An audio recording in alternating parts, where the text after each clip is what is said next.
Hoy te platicaré de la presunta red cercana a Ovidio Guzmán revelada por el gobierno de los Estados Unidos.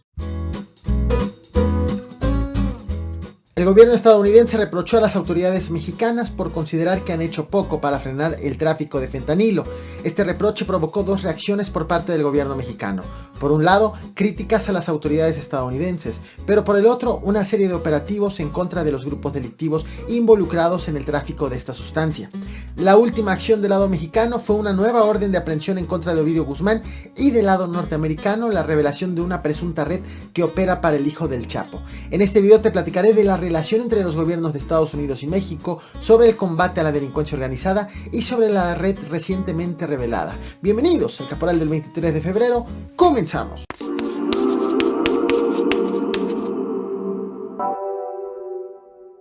El gobierno de los Estados Unidos ha dado a conocer esta imagen, en donde exhibe la presunta red de tráfico de precursores químicos a gran escala en Estados Unidos, ligada a Ovidio Guzmán y al cártel de Sinaloa. Antes de explicarte a detalle esta imagen, permíteme ponerte en contexto sobre lo que ha estado ocurriendo en los últimos días, sobre las acciones de las autoridades, en específico en contra de este grupo delictivo.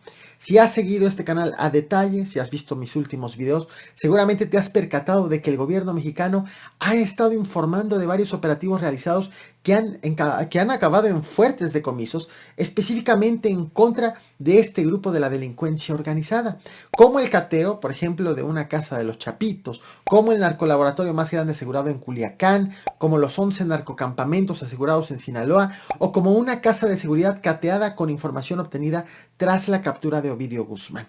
Pareciera que de un momento a otro comencé a generar contenido sobre un grupo delictivo en específico, pero no es así. Y es por eso que he querido hacer este video con este amplio contexto. Resulta que lo que ocurre es que pareciera que de pronto es el gobierno de México el que comenzó a realizar una serie de acciones en contra de este grupo delictivo. O probablemente estas acciones ya las hacía con frecuencia, y lo que está ocurriendo es que comenzó a informar que está actuando en contra de este grupo delictivo, o cualquiera de las dos cosas que sean, ya sea que comenzó a actuar o comenzó a informar. Lo cierto es que hemos tenido mucha más información del gobierno federal sobre este tipo de operativos. Estos anuncios coinciden con un hecho. El pasado 15 de febrero, la directora de la DEA, Ann Milgram, pidió al presidente de México, Andrés Manuel López Obrador, que tome acciones para combatir el tráfico de fentanilo, que permita operativos conjuntos contra laboratorios clandestinos, que aumente las extradiciones, que informe con mayor detalle sobre los decomisos y que actúe en específico en contra de dos cárteles, el de Sinaloa y el del Jalisco Nueva Generación. The Sinaloa and the Jalisco cartel are dominating and controlling the entire global supply chain of fentanyl. We believe Mexico needs to do more to stop the harm that we're seeing. El gobierno de México respondió de dos maneras, una de forma mediática y la otra de forma activa. Es decir, una mediante los discursos ante las cámaras y otra con acciones en atención a lo señalado por la misma DEA. El presidente de México fue quien dio una de esas respuestas. El 17 de febrero, 2 días después de lo dicho por la directora de la DEA, durante la conferencia matutina, Andrés Manuel López Obrador se pronunció sobre el tema. Aseguró que el gobierno de los Estados Unidos está haciendo muy poco para evitar el consumo del fentanilo y otras drogas, y cuestionó a las autoridades norteamericanas por la falta de campañas en contra del consumo de estas drogas y campañas de alerta también para los jóvenes sobre los daños que producen. Y que también se tome en cuenta de que en Estados Unidos se da el consumo de la droga y que el gobierno, con todo respeto, hace muy poco por evitar la demanda o el incremento en el consumo del fentanilo y de otras drogas. La pregunta es, ¿qué están haciendo con los jóvenes? ¿Qué están haciendo para difundir sobre el daño que ocasionan las drogas? ¿Cuánto dinero destina el gobierno de Estados Unidos para campañas en contra de las drogas? Si en los canales de televisión en Estados Unidos, si en las estaciones de radio en Estados Unidos se está constantemente señalando sobre el daño que ocasionan las drogas. Eso no lo hacen.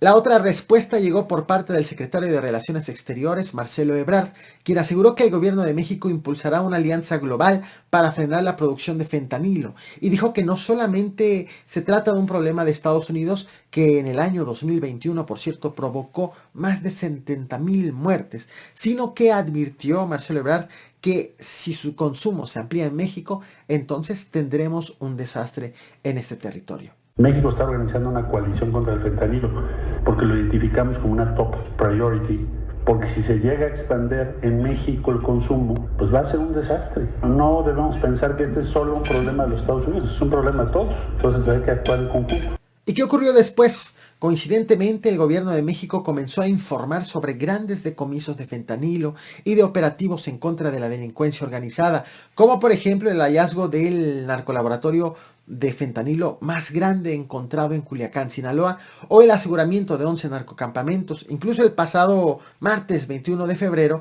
el secretario de Marina, Rafael Ojeda Durán, informó del aseguramiento de una casa de seguridad de gente afín a Ovidio Guzmán, en un hecho que había ocurrido 12 días atrás, el 9 de febrero.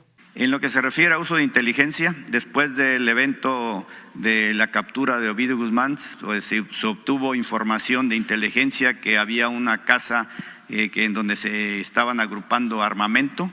Se llevó a cabo un trabajo de inteligencia, de ubicación, y se coordinó para entrar a esa casa. Como puedes notar, independientemente del discurso del presidente enviado a los mexicanos, el gobierno mexicano comenzó a informar de acciones en contra de la delincuencia organizada con mayor frecuencia posterior al llamado de la DEA. Y es en este contexto que han ocurrido recientemente dos cosas relevantes.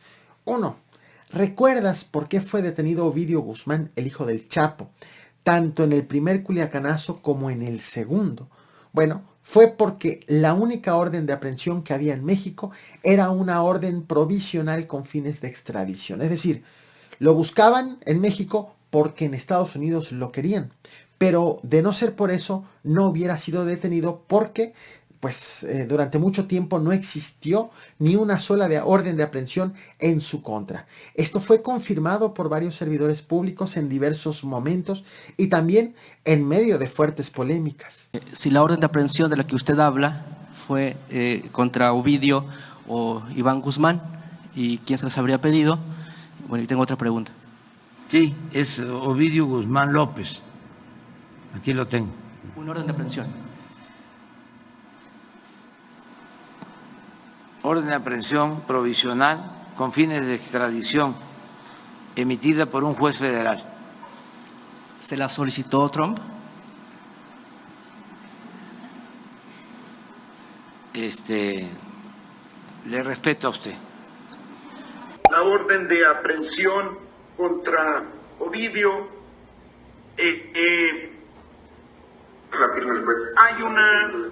hay una orden de extradición y eso es base legal suficiente para ejercer la aprehensión de Ovidio Pereira. Por supuesto, Ovidio Guzmán. Tras el segundo culiacanazo, en donde finalmente fue detenido Ovidio Guzmán, seguía existiendo en México solamente una orden de aprehensión provisional con fines de extradición.